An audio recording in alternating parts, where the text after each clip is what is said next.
देखिए, किसी converging lens की फोकल लेंथ फाइंड आउट करने का एक बहुत ही इजी मेथड है डिस्प्लेसमेंट मेथड।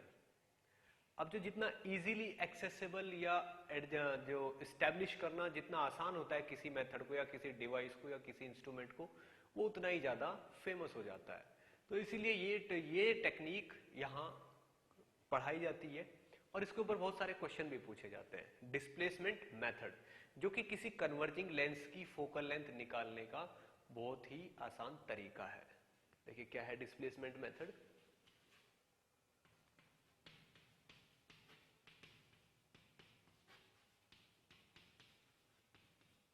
डिस्प्लेसमेंट मेथड,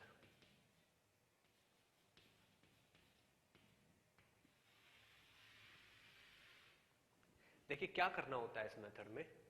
ठीक, मान लीजिए हमारे पास एक कन्वर्जिंग लेंस है, हमको एक स्क्रीन चाहिए होती है और एक ऑब्जेक्ट चाहिए होता है, दैट्स इट। उनकी हेल्प से हम निकाल लेते हैं फोकल लेंथ। मान लीजिए यहां पे ये कोई रेफरेंस लेवल है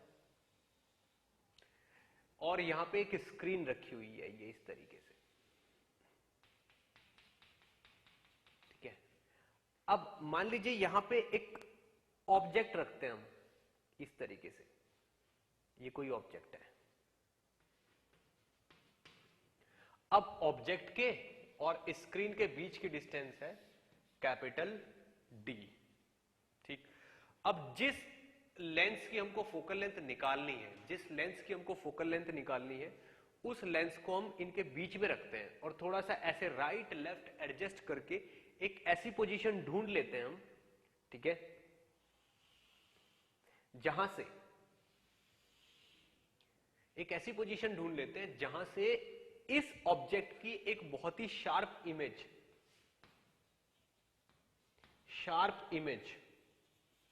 बनने लगती है स्क्रीन पे। Sharp image formed on screen. ठीक है, इस स्क्रीन पे एक बहुत ही शार्प इमेज बनने लगती है इस ऑब्जेक्ट की, रियल इमेज। देखिए स्क्रीन पे हम रियल इमेज को ही ले सकते हैं, वर्चुअल इमेज को स्क्रीन पे ले ही नहीं सकते। तो ये जो अकॉर्डिंगली ये जो पोजीशन है, ये यहां से यहां तक की जो डिस्टेंस है, ये वाली डिस्टेंस को हमको u बोलना पड़ेगा, ये तो u है, और ये वाली डिस्टेंस क्या हुई v, और v एक्चुअल में क्या है, v तो d माइनस यू के बराबर होगी ये चीज, क्योंकि जब टोटल d है, d में से अगर हम u माइनस करेंगे तो v की वैल्यू क्या आएगी, d माइनस यू। अब अगर हम यहां पे फॉर्मूला अप्लाई करें, अगर हम यहां पे फॉर्मूला अप्लाई करें 1 over v minus 1 over u is equal to 1 over f। अब आप ये देखिए, मुझे इस u को यहां पे माइनस लेना चाहिए। क्यों? क्योंकि आई एम श्योर कि इसके लेफ्ट में ही रखना है हमें ऑब्जेक्ट, तो u जो होगा वो नेगेटिव होगा, इसलिए u को मैं पहले ही नेगेटिव ले लेता हूं। तो ये चीज 1 over d minus u minus 1 over minus u is equal to 1 over f जाएगी। अगर मैं यहां पे u की वैल्यू लूंगा तो u की वैल्यू मुझे यहां पे माइनस यू पुट करनी पड़ेगी। अब u एक न्यूमेरिकल वैल्यू हो गई, कुछ भी हो सकती है, 10 सेंटीमीटर, 20 सेंटीमीटर, 12 सेंटीमीटर, 15, कितनी भी हो सकती है। अब आप ये देखिए, अगर यहां से आगे सॉल्व किया जाए तो जब मैं इसको एक टाइप से सॉल्व करूंगा तो ये वाली चीज हो जाएगी 1 ओवर डी माइनस यू, यहां पे कॉमन ले लो minus D minus U into U, और ऊपर क्या चीज हो जाएगी, ये चीज माइनस यू हो जाएगी और यहां पे minus D minus minus plus you हो जाएगी। ठीक है, इस वाले u से ये वाला u कैंसिल हो जाएगा, इस वाले u से ये वाला u कैंसिल हो जाएगा और ये वाली चीज आ जाएगी इधर 1 ओवर f। जब हम इस इक्वेशन को सॉल्व करेंगे तो एक क्वाड्रेटिक इक्वेशन मिलेगी हमें। ठीक है, क्वाड्रेटिक इक्वेशन क्या मिलेगी हमें, u square minus D you और प्लस डी एफ। ठीक है ना, यहां से मुझे साफ साफ पता चल रहा है f की मैं मल्टीप्लाई करूंगा तो माइनस डी एफ तो इधर आ जाएगा और इधर हो जाएगा माइनस डी यू और प्लस यू स्क्वायर। ठीक है ना, तो minus D you plus you square, जब उधर की साइड के माइनस डी एफ को इधर लाएंगे तो प्लस हो जाएगा, इज इक्वल टू 0। ये इक्वेशन हो गई। अब ये इक्वेशन किस में क्वाड्रेटिक है? ये तो एक क्वाड्रेटिक इक्वेशन हो गई, क्वाड्रेटिक इक्वेशन हो गई, ठीक है ना, किस में? u में, इसलिए तो यहां पे u की दो वैल्यू एग्जिस्ट करेंगी। अब अगर u की यहां पे दो वैल्यू एग्जिस्ट करेंगी, ठीक है, अगर दो वैल्यू एग्जिस्ट करेंगी तो सिरधराचार्य लगाएंगे, ये तो b हो गया, ये c हो गया, और ये यहां पे a हो गया, a की वैल्यू हो गई यहां पे 1, तो u की दो वैल्यू आ जाएंगी u1 और u2। u1 क्या होगा? Minus b plus minus under root b square minus 4ac, minus b क्या हो जाएगा यहां पे? d plus under root b square यानी कि d का स्क्वायर माइनस 4ac 4df, ये आ गया u1 divided by 2a, a की वैल्यू 1 है तो 2 आ गया, ये तो आपका u आ गया। अब u2 देखिए क्या होगा? u होगा फिर से d minus under root d square minus 4df divided by 2, ये u1 हो गया और ये क्या हो गया? u2। क्लियर? अब आप एक चीज देखिए, अगर u की दो वैल्यू एग्जिस्ट करती हैं तो इसका मीनिंग क्या निकलता है? अगर u की दो वैल्यू एग्जिस्ट करती हैं तो इसका मीनिंग ये है कि एक u नहीं, एक और u एग्जिस्ट करता है जिसपे हमको सेम रिजल्ट मिलते हैं। यानी कि इस स्क्रीन पे हमको एक शार्प इमेज तब भी मिलेगी अगर हम इस u को u1 के बजाय u2 रखें, यानी कि एक और पोजीशन इस लेंस की एग्जिस्ट करती है जिसपे हमको यहां पे फिर से शार्प इमेज मिल जाएगी। ठीक, तो अब हम क्या करते हैं, इस लेंस को फर्दर एडजस्ट करते हैं। फर्दर एडजस्ट करने पे अगर हम इस लेंस को उस u2 पोजीशन पे ले आए तो यहां पे शार्प इमेज फिर से बन जाएगी। यानी कि अगर हम इस लेंस को फर्दर शिफ्ट करते हैं, ठीक है ना, ऐसे, तो एक और पोजीशन ऐसी एग्जिस्ट करेगी यहां पे लेंस की कि जहां पे इमेज फिर से बनेगी, और यहां से लेके यहां तक की डिस्टेंस डेफिनेटली u2 कंसीडर की जाएगी। ठीक है, क्लियर हुआ? u की दो वैल्यू आने का मीनिंग। अब अगर मैंने इस लेंस को यहां से यहां खिसकाया है और ये वाली डिस्टेंस मैंने x खिसकाई है, ये जो मैंने डिस्टेंस खिसकाई है यहां से लेके यहां तक की, ये वाली डिस्टेंस मान लीजिए x है, ठीक है ना, तो x क्या हो जाएगा? u2 minus u1 is equal to क्या हो जाएगा? x।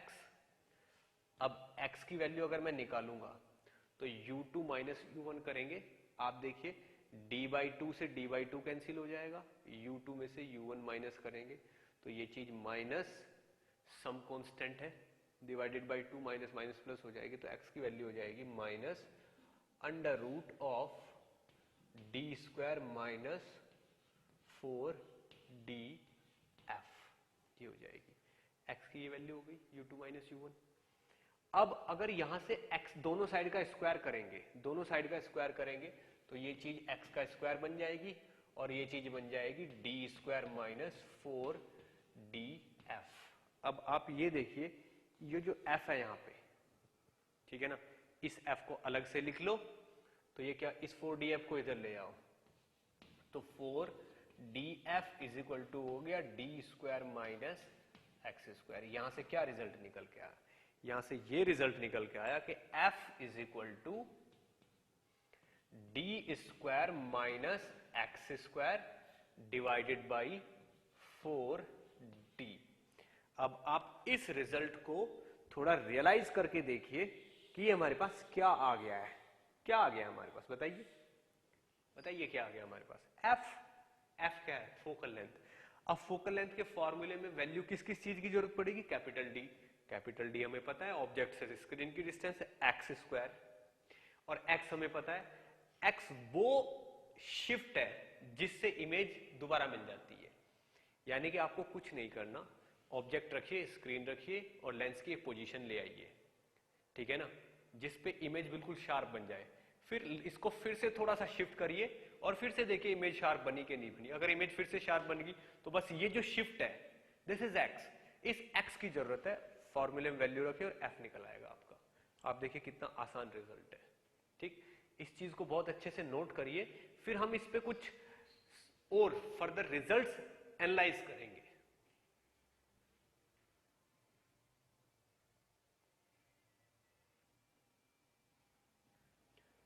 ओके, तो हमारे पास फोकल लेंथ निकालने का बहुत ही आसान फॉर्मूला आ गया। ठीक है, इसके ऊपर आप बहुत सारे एग्जांपल्स भी हैं, आप करोगे तो आपके सामने आएंगे। अब देखिए कुछ रिजल्ट्स हैं। ठीक है ना, सबसे पहला रिजल्ट देखो, क्या रिजल्ट है पहला। देखिए मेरे पास u1 आ गया है। ठीक है ना, ये रहा मेरे पास किसका फॉर्मूला है, ये u1 का फॉर्मूला है ये। ठीक है, और ये मेरे पास u2 का फॉर्मूला है। ये फॉर्मूला मेरे पास u1 का है और ये किसका फॉर्मूला है, ये u2 का फॉर्मूला। अगर मैं v1 और v2 फाइंड आउट करने की कोशिश करूं, देखिए मैं कोशिश कर रहा हूं v1 फाइंड आउट करने की। v1 क्या होगा, अगर डायग्राम से देखा जाए तो v1 होगा d माइनस u1, यानी कि d माइनस u1। अगर d माइनस u1 करूंगा तो d minus d by 2 plus under root d square minus 4 d f over 2। ये तो d है, ये u1 है। तो आप देखिए फाइनली क्या आ जाएगा, इस d में से d बाई 2 माइनस करेंगे तो d बाई 2 बच जाएगा और ये प्लस की जगह माइनस हो जाएगा। तो ये हो जाएगा सीधे सीधे u v1 की जगह क्या निकल आएगा, ये यहां पे u2।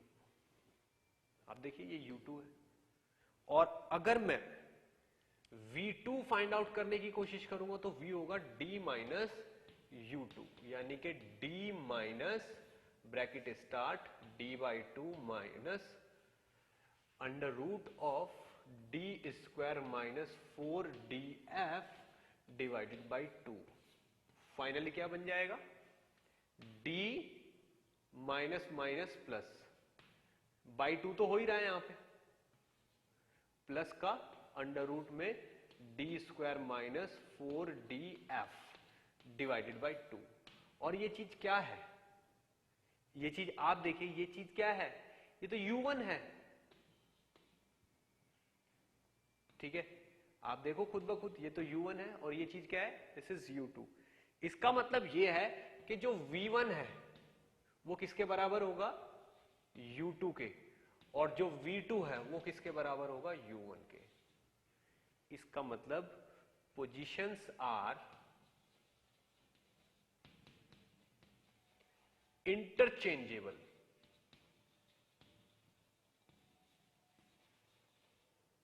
मतलब क्या हुआ, मतलब ये हुआ कि अगर आप यहां पे स्क्रीन रखते हो, ठीक है ना, यहां पे लेंस रखते हो और यहां पे ऑब्जेक्ट रखते हो, ठीक है ना, यहां पे ये 10 है और ये मान लो 20 सेंटीमीटर है। इसका मतलब ये, अगर v1 u2 है और u2 v1 है, इसका मीनिंग ये हुआ कि जो नेक्स्ट पोजीशन होगी, जो नेक्स्ट पोजीशन होगी यहां पे, ये इसी की जो नेक्स्ट पोजीशन होगी, ऑब्जेक्ट यहीं का यहीं रहेगा। ठीक है, लेकिन लेंस की फर्दर एक और पोजीशन एग्जिस्ट करेगी।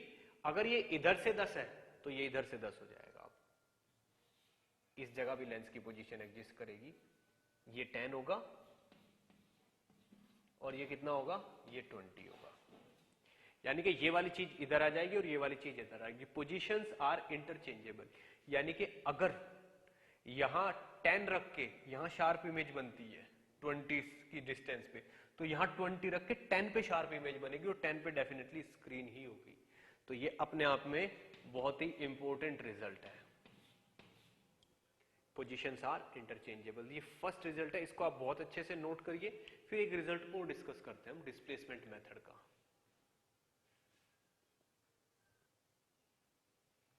ओके, तो नेक्स्ट रिजल्ट देखिए क्या है।